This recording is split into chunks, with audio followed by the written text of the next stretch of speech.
Encounter ప్రాంతంలో దొరికిన హిడ్మా డైరీని పరిశీలించిన పోలీసులు ఆంధ్రప్రదేశ్లోని 5 జిల్లాల్లో విస్తృత సోదాలు నిర్వహించి 45 మంది నక్సలైట్లను అరెస్ట్ చేశారు. ఇంటెలిజెన్స్ ఆక్టోపస్ బృందాలు ఏకకాలంలో సోదాలు చేపట్టి మావోయిస్టులను అదుపులోకి తీసుకున్నాయి. విజయవాడ కానడలో అత్యంత ఉత్కంఠగా సాగిన ఆపరేషన్లో మావోయిస్టు కీలక నేత తిప్పిరి తిరుపతి బృందంలోని 28 మందిని పట్టుకున్నారు. పలు జిల్లాల్లో ఊహించని విధంగా మావోయిస్టుల కదలికలు సంచలనం రేపాయి. అల్లూరి జిల్లాలోని అడవి ప్రాంతంలో హిడ్మా సహా 6 ఎన్కౌంటర్ అయ్యాక అక్కడ లభ్యమైన డైరీ ఆధారంగా వివిధ జిల్లాల్లో ఇంటెలిజెన్స్ ఆక్టోపస్ బృందాలు సోదాలు చేపట్టాయి. పక్కా సమాచారంతో విజయవాడ కొత్త ఆటోనగర్ ప్రాంతాన్ని భద్రతా బలగాలు చుట్టుముట్టాయి. ఓ భవనంలో మావోయిస్టులు ఉన్నారనే సమాచారం మేరకు ఆ ప్రాంతంలో 4 అంతస్తుల భవనాన్ని బలగాలు తమ అధీనంలోకి తీసుకున్నాయి. భవనంలో ప్రవేశించి 21 మంది మహిళలతో పాటు మొత్తం 28 మందిని అదుపులోకి తీసుకున్నారు. అక్కడ లభించిన పేలుడు పదార్థాలు, తుపాకులను ప్రత్యేక వాహనంలో పోలీసులు తరలించారు.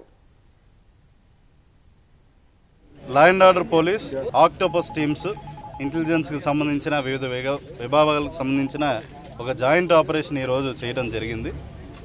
మీరు వెనకాల చూస్తున్న పెద్ద బిల్డింగ్ ఏదైతే ఉందో దాంట్లో 5th ఫ్లోర్లో హిడ్మా అనే అతని దళానికి సంబంధించిన టోటల్గా 28 మంది మావోయిస్టులు ఇక్కడ షెల్టర్ తీసుకున్నట్టు మనకు వచ్చిన క్రెడిబుల్ ఇంటెలిజెన్స్ ఇన్పుట్స్ బేస్డ్గా ఇక్కడ జాయింట్ ఆపరేషన్ చేయడం జరిగింది. వచ్చిన వాళ్ళు majority these people are from Chhattisgarh. 21 మంది ఆడవాళ్ళు ఉన్నారు, అదే మగవాళ్ళు 7 ఉండడం జరిగింది. ఇంటెలిజెన్స్ ఆక్టోపస్ బృందాలు అరెస్టు చేసిన మావోయిస్టులో కీలక హోదాలో ఉన్న సభ్యులు ఉన్నారు. 4 చోట్ల డంపులు ఉన్నాయన్న సమాచారం మేరకు ఆంధ్రప్రదేశ్ వ్యాప్తంగా ప్రత్యేక బృందాలు గాలింపు చర్యలు చేపట్టాయి.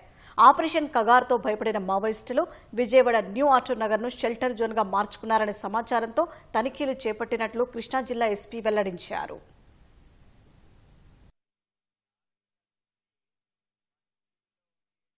వివిధ ప్లేసెస్లో సైమల్టేనియస్గా ఏపీలో ఆపరేషన్స్ కూడా జరగడం జరిగింది. మేజర్ క్యాచ్ కృష్ణా జిల్లాలో 28 మంది మావోయిస్టులను పట్టుకోవడం జరిగింది. దీంట్లో ముఖ్యంగా చూసుకుంటే తిప్పిరి తిరుపతి అలియాస్ దేవ్జీ అనే అతను ఈయన మావోయిస్టుల యొక్క చీఫ్.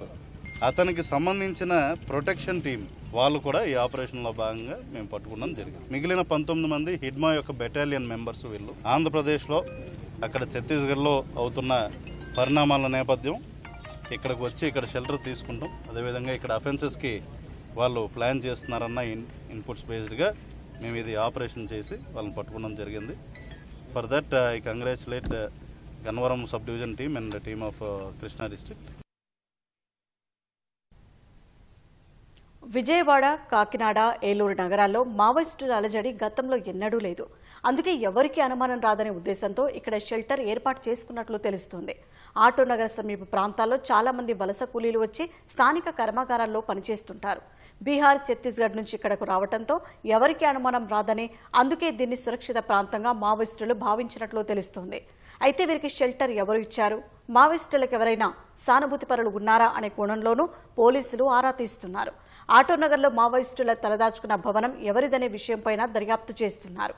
మావోయిస్టులు తలదాచుకున్న భవనం ఆర్కిటెక్ట్గా పనిచేస్తున్న వ్యక్తిదని, అతను నెలన్నర రోజులుగా విదేశాలకు వృత్తిపరమైన పని మీద వెళ్లినట్లు సమాచారం. భవనం తాళాలను వాచ్మెన్ వద్ద ఉంచి వెళ్లారని, అతనితో మావోయిస్టులు అద్దె ఎరచూపటం లేదా బెదిరింపులకు పాల్పడి ఉండొచ్చనే అనుమానాలు వ్యక్తమవుతున్నాయి. వాచ్మెన్ను అదుపులోకి తీసుకున్న భద్రతా బలగాలు సుదీర్ఘంగా ప్రశ్నించినట్లు సమాచారం.